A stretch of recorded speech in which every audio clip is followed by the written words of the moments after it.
Welcome to another edition of Talking Wild Madness. This, I believe, is episode 7, and it's unbelievable that it's episode 7. There's been so much lovely response from so many people about the podcast. People are cooking to the podcast. People are sleeping to the podcast.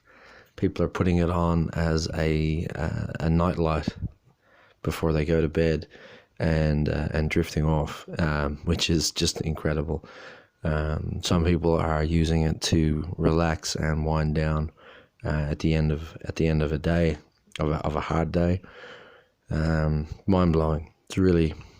It's very fascinating to me, because when I think of the things that I enjoy most in the world, it's among many things that you enjoy, but I have to say that the moments of peace or the moments of tranquility are the most treasured, or the most fondly remembered, and maybe the most fondly looked forward to, and enjoying different aspects of life, and having aspects that are theatrical and are a roller coaster of emotion and feeling.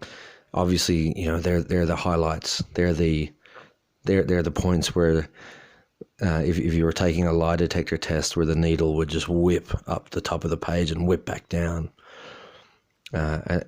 and they certainly do highlight a life. And for different people, the needle whipping is different for everybody.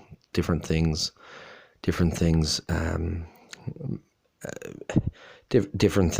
mark your life, but the smaller things and the more simple things and the things that occur daily, I think have such a beauty to them. And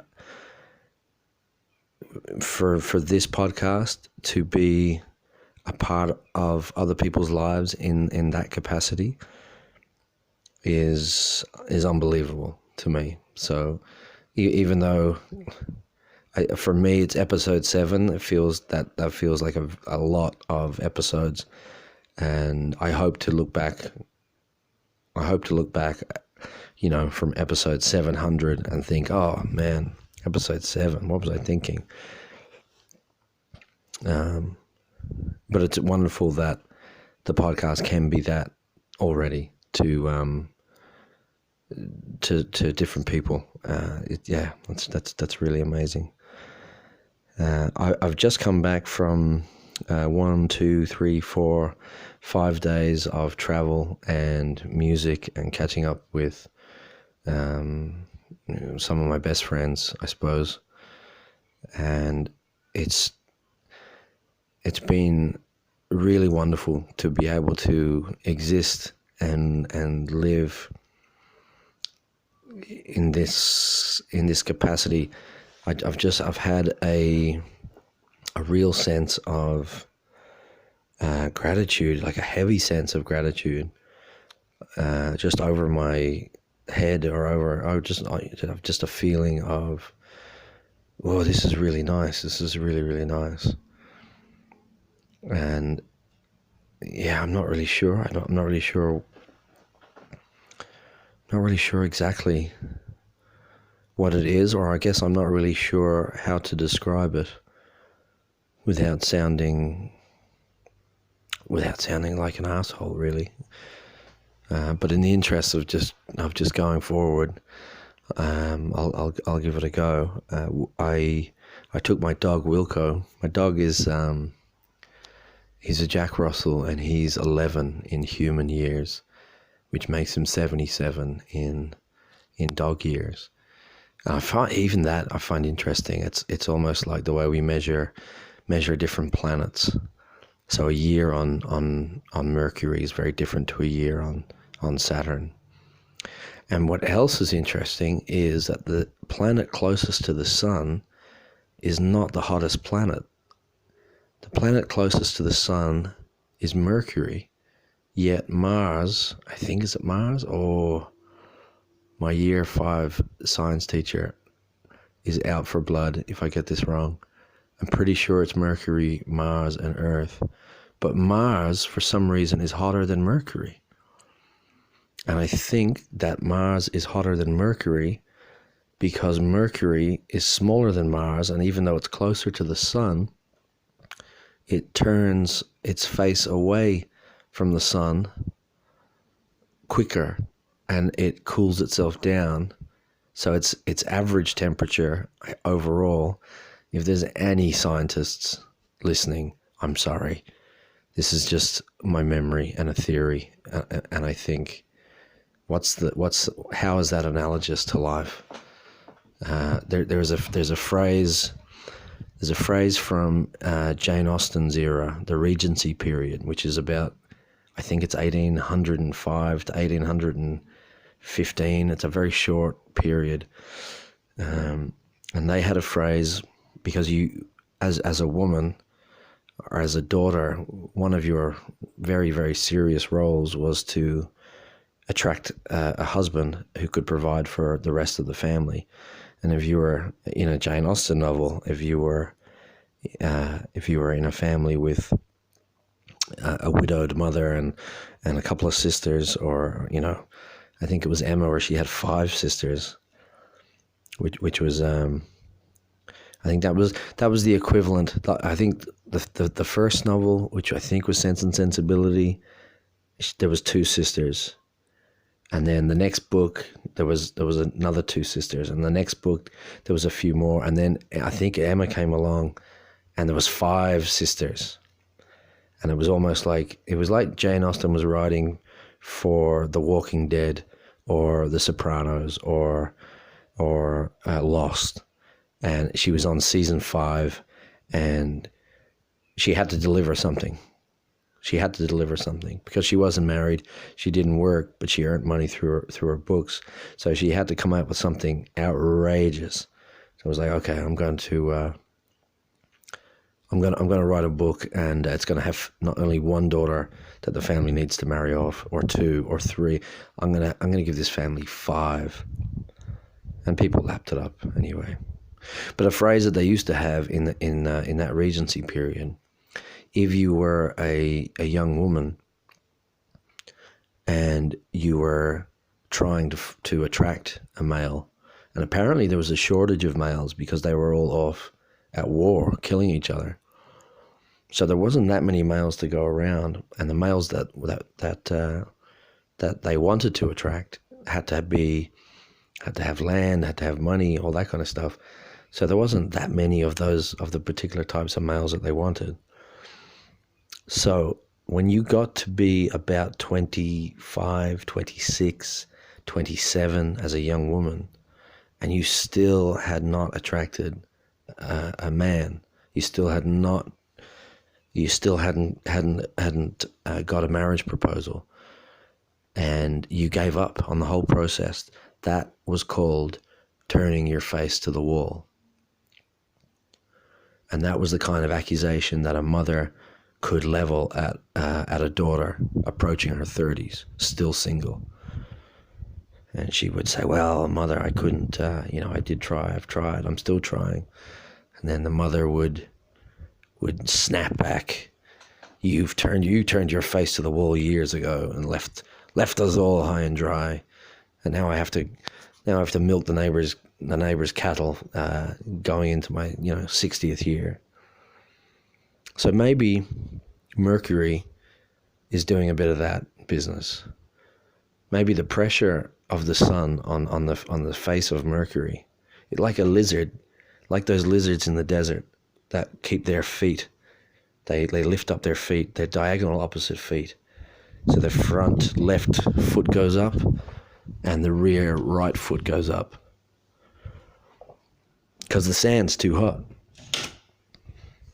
I'm just closing a window, it's freezing. So the sand is too hot. But they can't do anything about it. They can't fly away because they're not a bird. They're lizards. They can't They can't run under any shade because they're in the Sahara Desert. They could try and bury themselves in the sand, I suppose, like the snakes do. But they get by lifting their feet off the sand. And I think that's what Mercury, and that's why Mercury is a bit cooler than Mars, even though it's closer to the fire.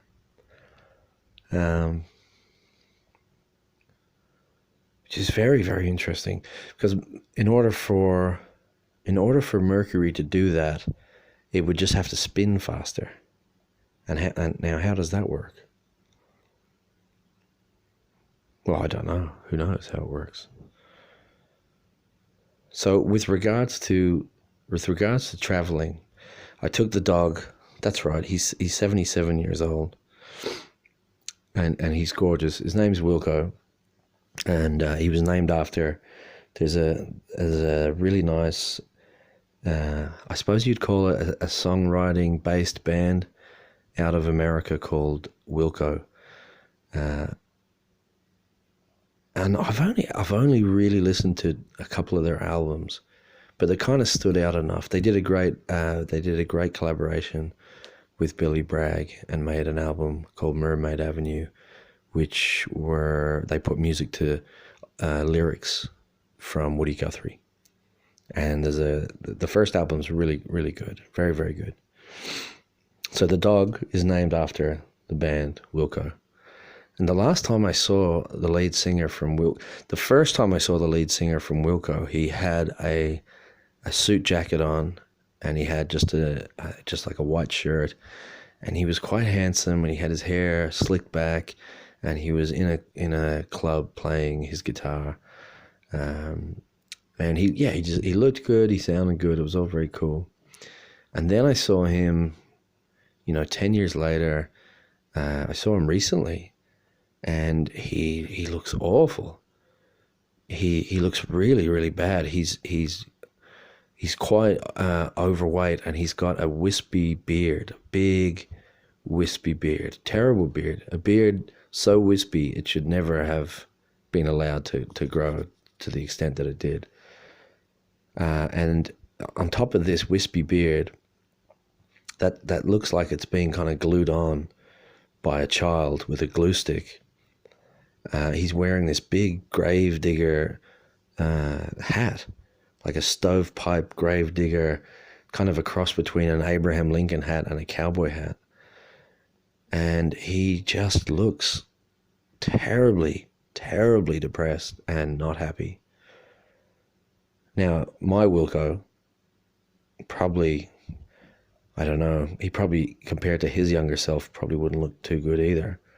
But he's still sprightly, and he seems to enjoy life. And I put him in the car, I think on a Thursday, and then we took off. And when I say we, I literally mean me and Wilco. Now, I had always dreamed when I first heard the band Wilco, and I appreciated their songwriting, I always dreamt maybe one day myself and Wilco, the band, could go on the road and perform together. That hasn't happened yet, but myself and my Wilco, the Jack Russell, we've been on the road a few times now, and this time we had a great time. We first went through Bunbury, because the drive from Albany to Perth, as I probably have mentioned before, it's 4.5 hours. It's 400 kilometers, and if you've done it more than 37 times, which I have, it's very, very monotonous. It's quite boring. There's nothing really going on that drive. It's the equivalent of taking the bins out down a long driveway in your house that you've owned or that you've lived in for 10 years. That's what the drive to Perth is like. It's like taking the bins out to the curb down a long driveway from your back garden or your front garden. There's just nothing inspiring about it. It's not even monotonous enough to be completely boring. There are small pockets of beauty on that drive up, which make the rest of the pockets of non-beauty, which is the majority of the drive, makes it even worse because you're constantly reminded of, that was really nice, and then, what's this? We've done this before.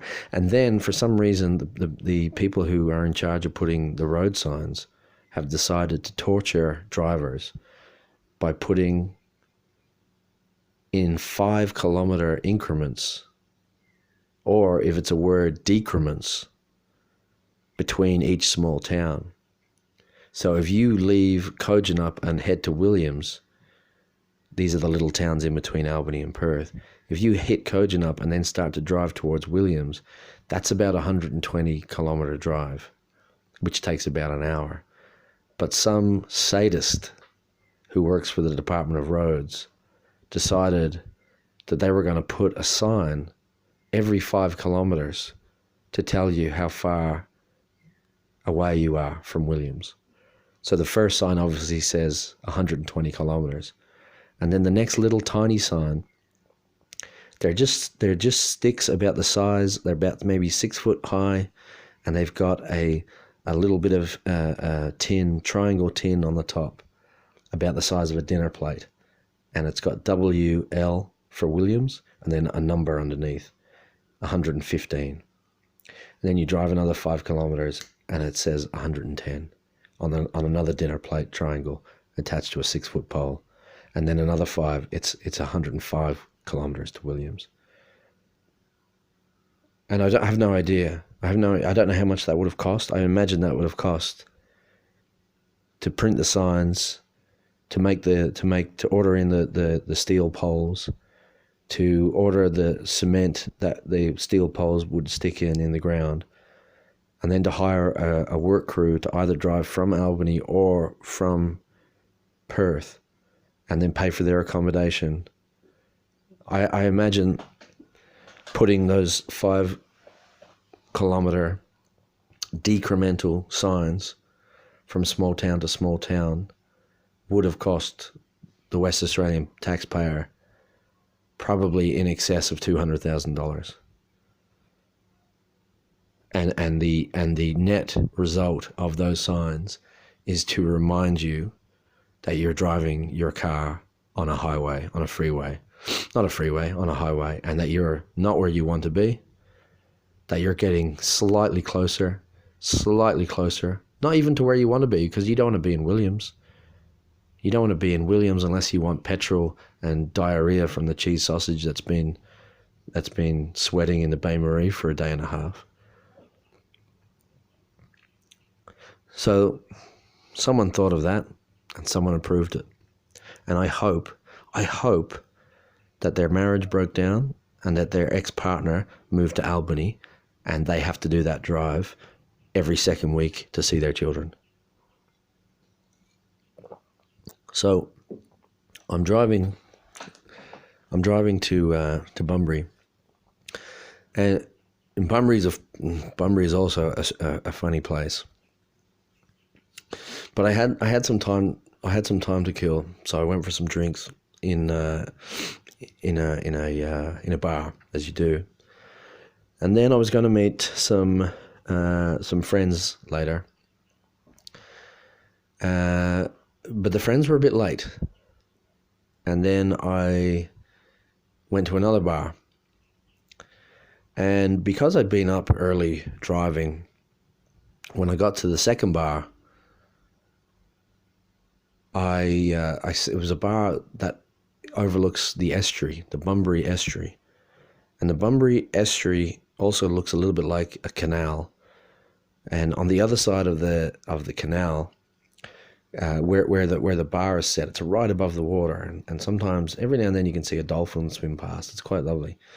But on the other side of the river bank, or the canal bank, or the estuary bank, there is an enormous twin silo of some weird mounds of cobalt or some yellow soil. It's like something out of a Charlton Heston movie from the 70s.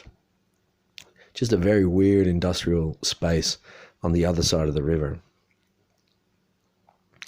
And I'd had some drinks before I got there, And then I'd gotten to this place, and I sat on one of the high tables, and I looked out over the water, and I ordered a beer, and then I think I ordered another beer, and I was sitting there, and Wilco was sitting just at my feet. And I don't mean that to sound like some kind of, emperor, some kind of regal relationship that we have.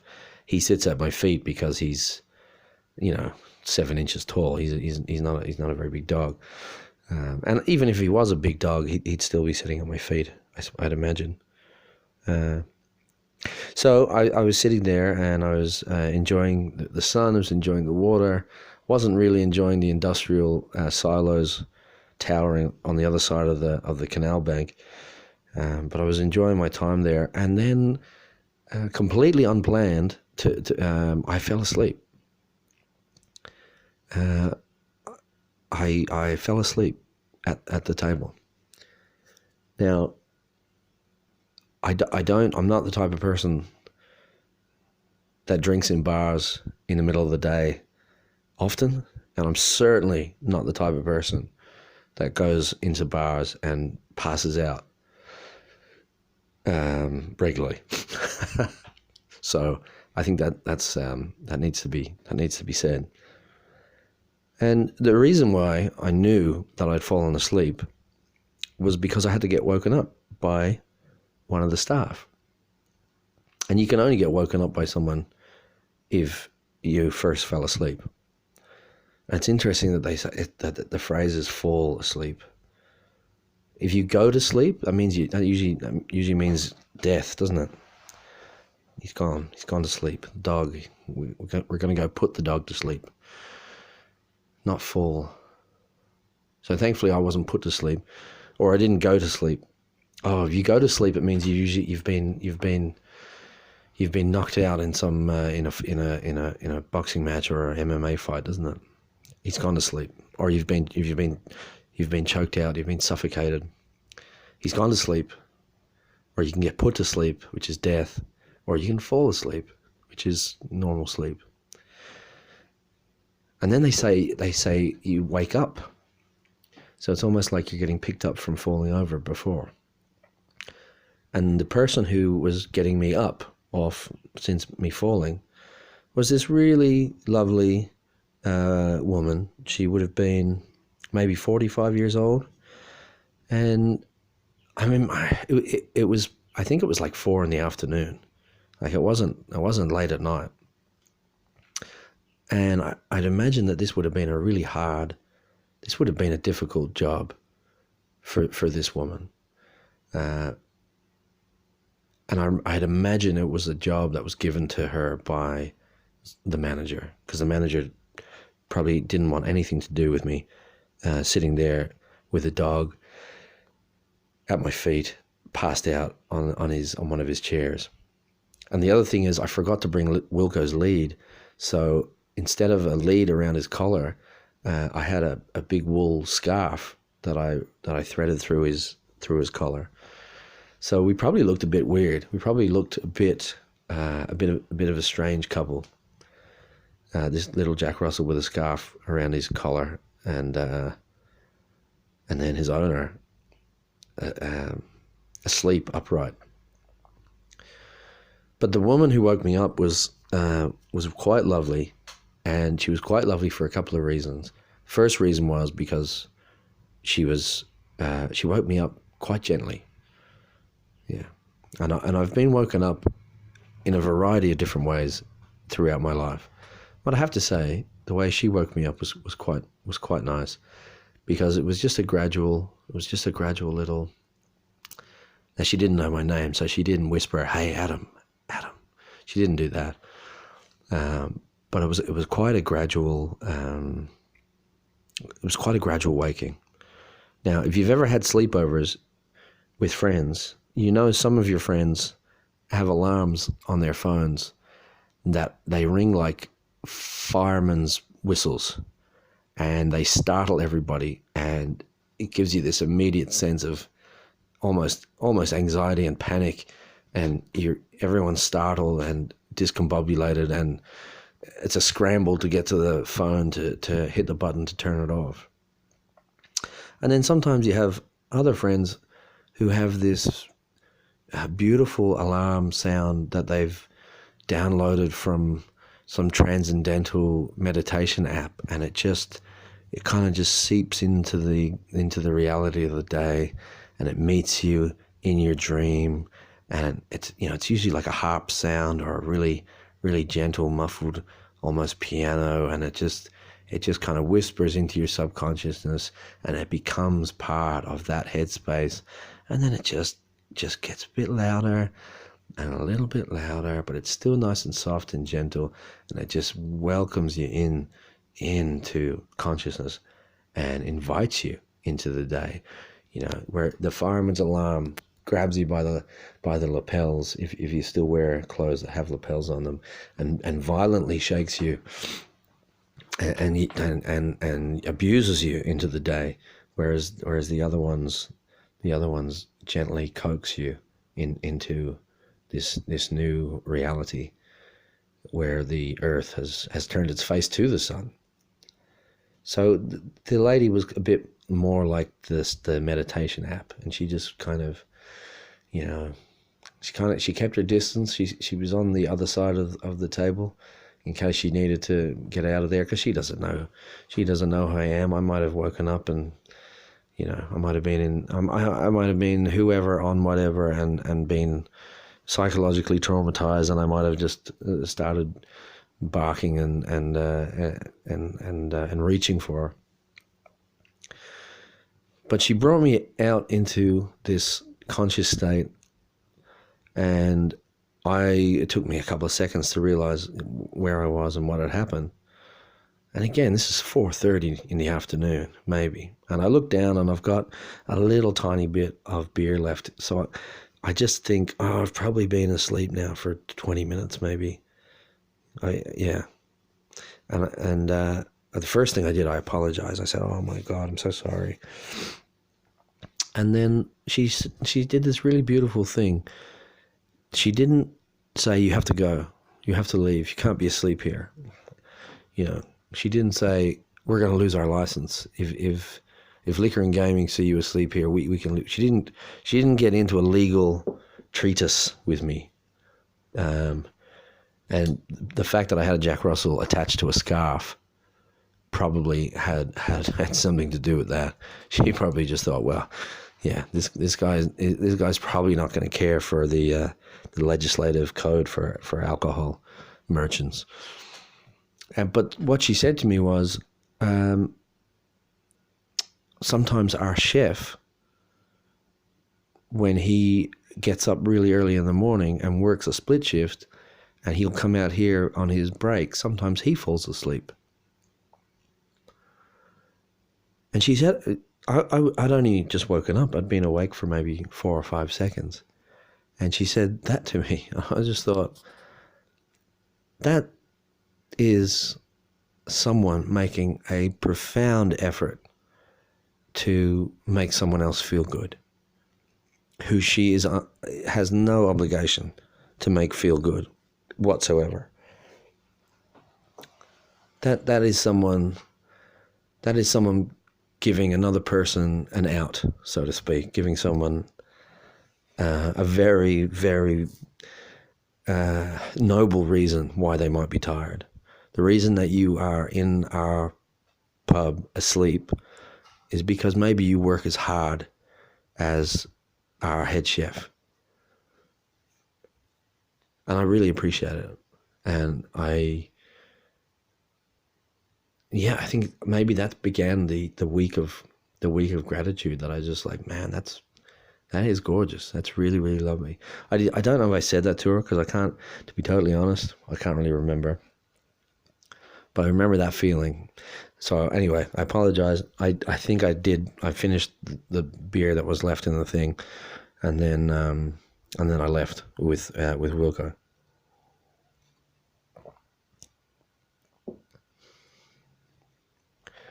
Now the reason why I'm traveling around playing music is Well, first of all, I really enjoy it. I really like it. I love playing music, and I've been playing music. What year is it? 2019. I've been playing music now for about 12 years, maybe 13, maybe 14, around about that much time. But what I really like to do, is that sense of movement, of never being in the one spot. So you're a little bit like Mercury in this sense. If you stay in one spot, or you're a little bit like that lizard, lifting his feet off the sand. If you stay in one spot, you have a very real, you have the possibility of being, well, fried, of dying, basically. But one of the things that's pertinent to the fact that we're talking about earning money, and we're talking about, instead of having one income stream where you are steady in one spot, I like, for me, and this is only for me, obviously, I don't mean it's only for me, I'm not trying to sell this to anyone, I'm just saying, for me, I like to have multiple streams of income, because it means you're not at the mercy of any one particular industry or boss or economy or whatever it happens to be. So rather than say, now I'll be very, very clear here, this example is, it's purposely outrageous. I do not earn $1 million a year.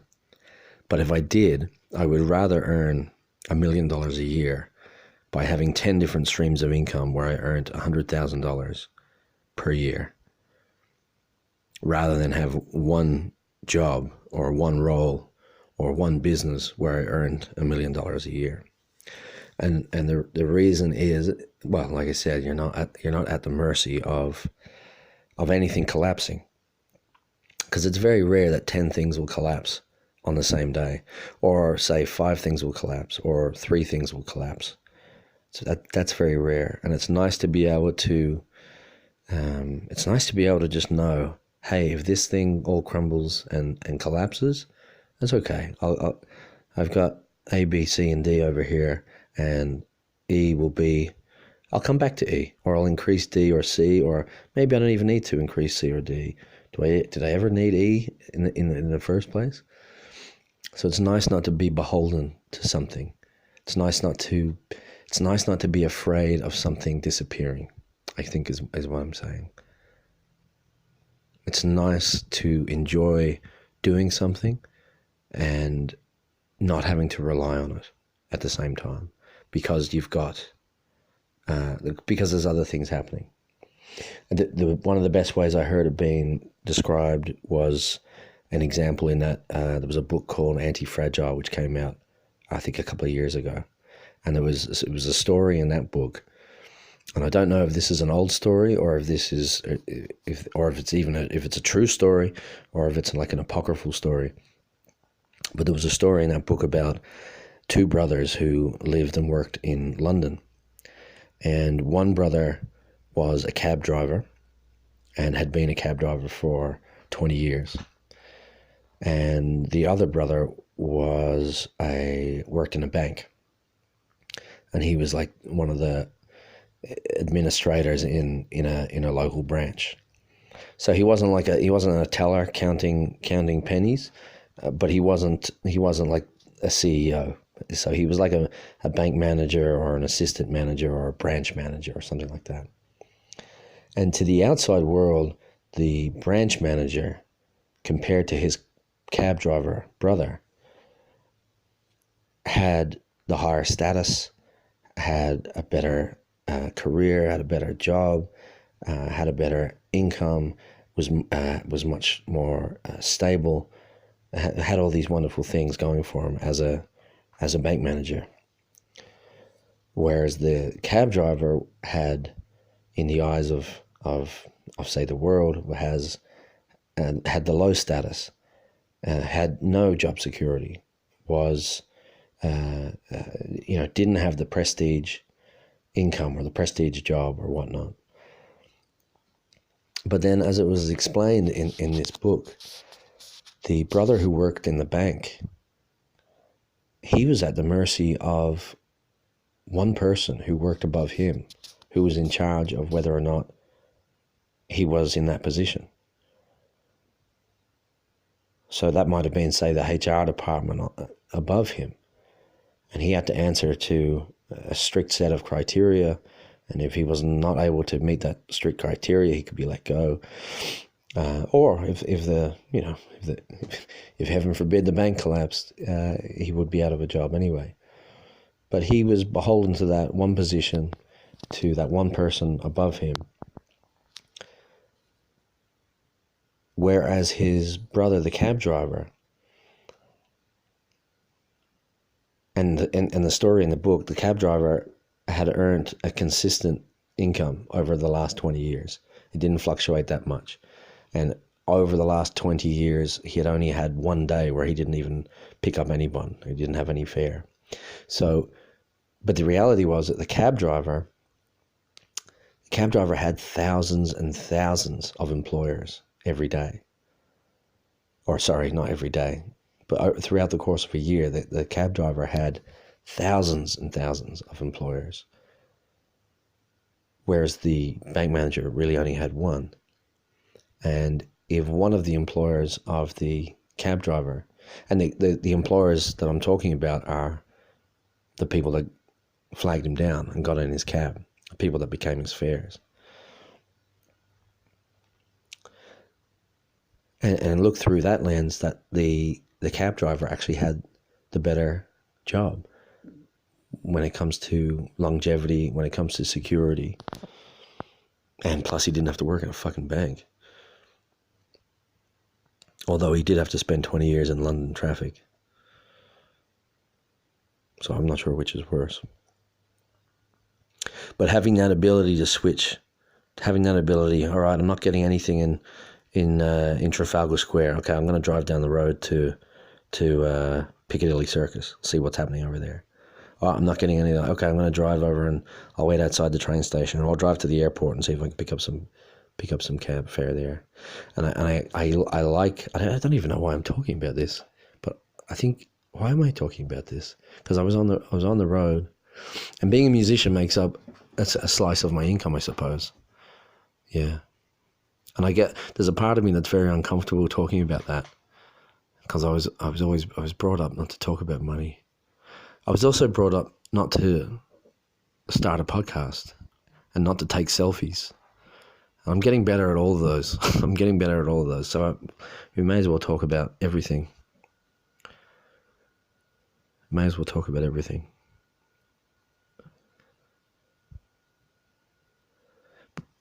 We went to a place anyway in Perth, and I played with John, who I mentioned before, and we played in the Wolf Lane Bar.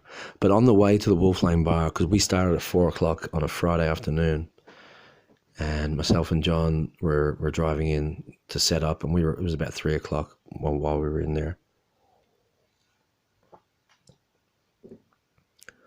And we were right in the middle of the city, like in the heart of Perth City, Murray Street, Hay Street, Barrack Street. We were right in there. And there was the most peculiar thing that happened. There was a policeman, a motorcycle policeman, but the police bike was an undercover police bike, which I've never seen before. I've seen all kinds of undercover police cars, but this was an undercover police bike. And it was like jet dark blue, if that's a color. And it didn't have any lights on it, but once they were activated, the bike lit up like a Christmas tree. So they had these undercover police bikes, which sound like, oh, that's a cool idea. That's very sexy, if you're into policing undercover. But the bizarre thing is that the policeman on the bike wasn't undercover. He was dressed like a policeman.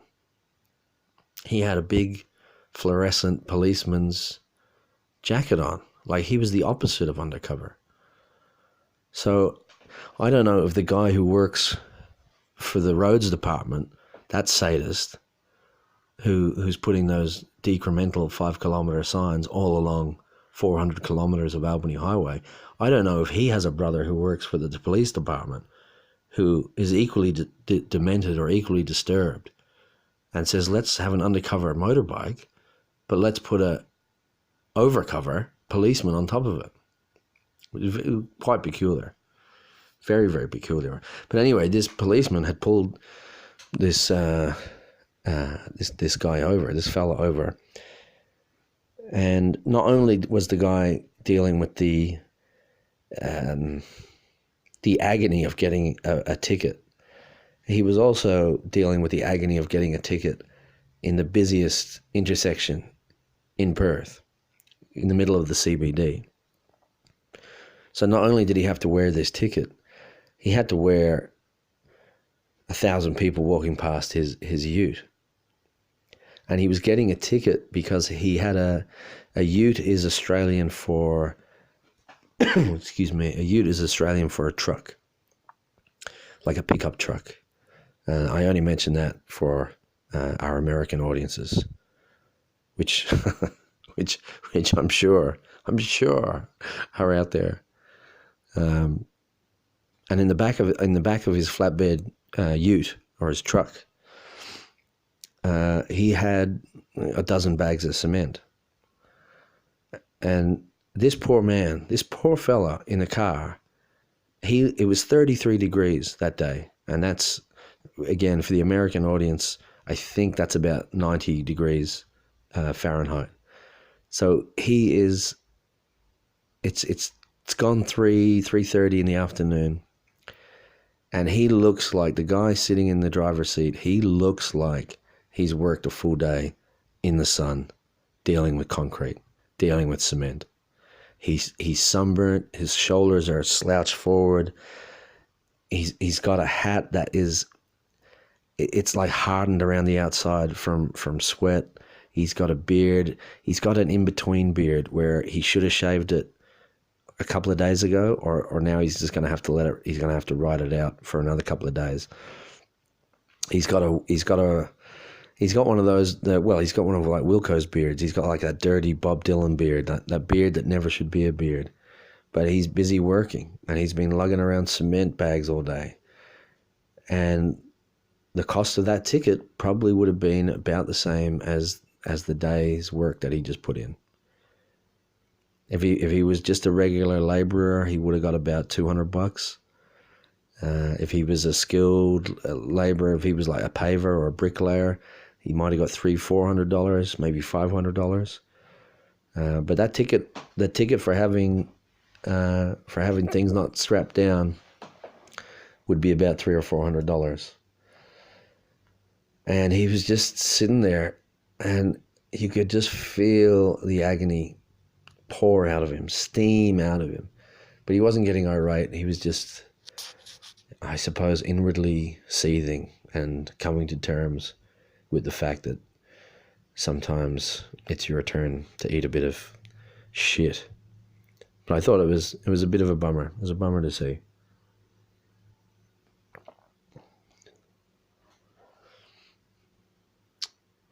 So we went in and played the gig.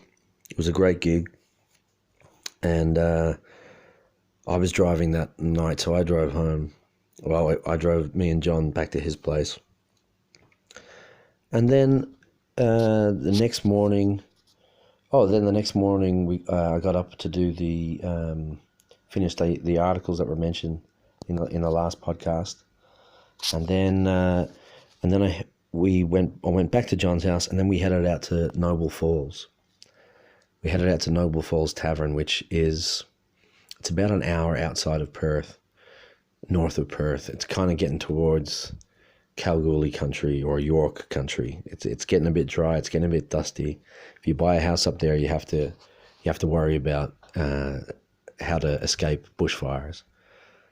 Amazing place. And when we went out there, and again, it had been the night before we'd gone and played. So this was the second time we were playing for that weekend, and this time John was going to do the driving because I'd done the driving the night before, and we headed out up the hill and went all the way up to Noble Falls, and we had a night up there in Noble Falls.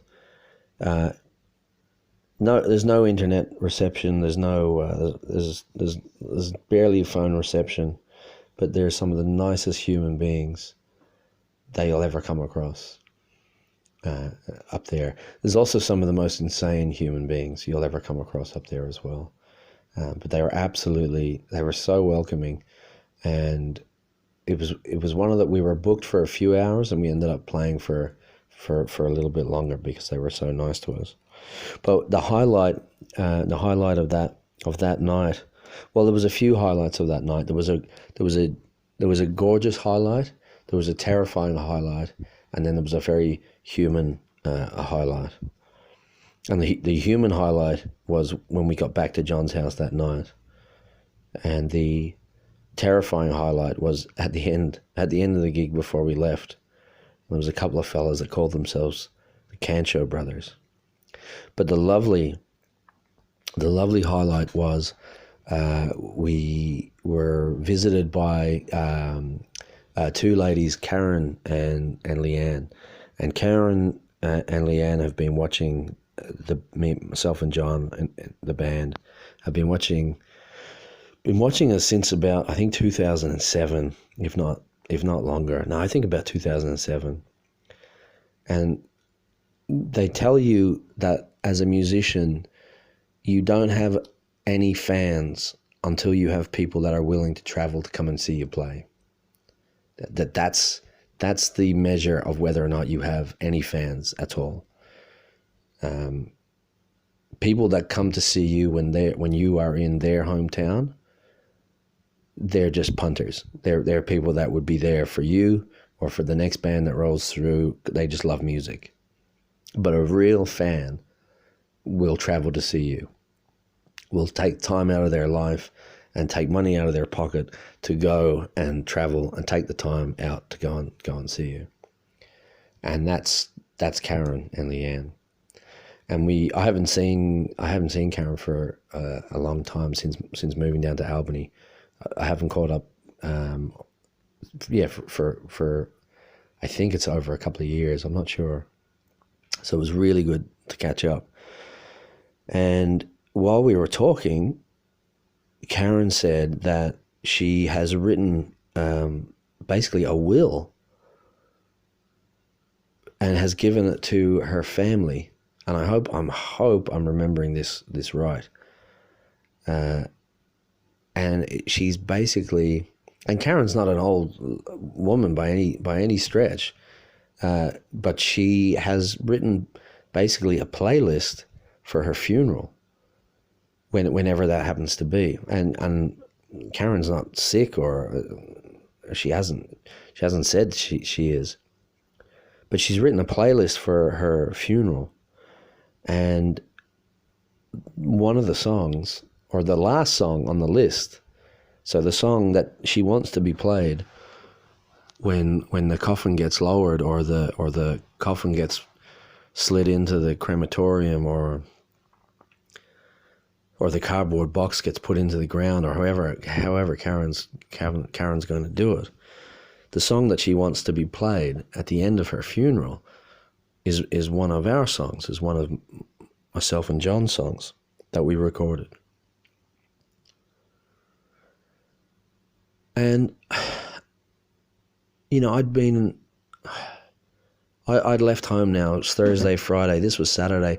I'd been out and about 3 days, and I'd had a nice and interesting time in Bunbury. I'd had a really great Friday gig with John, and then it was now Saturday, and it was like maybe 10 o'clock at night, and at Noble Falls they have amazing Guinness on tap, and they were making me drink all of it, as much as I possibly could.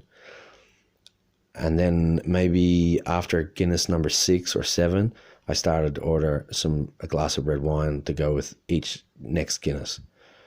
So I was full of Guinness and home nostalgia and Pinot Noir, and Karen was sitting opposite telling me that she wanted to get buried to one of our songs.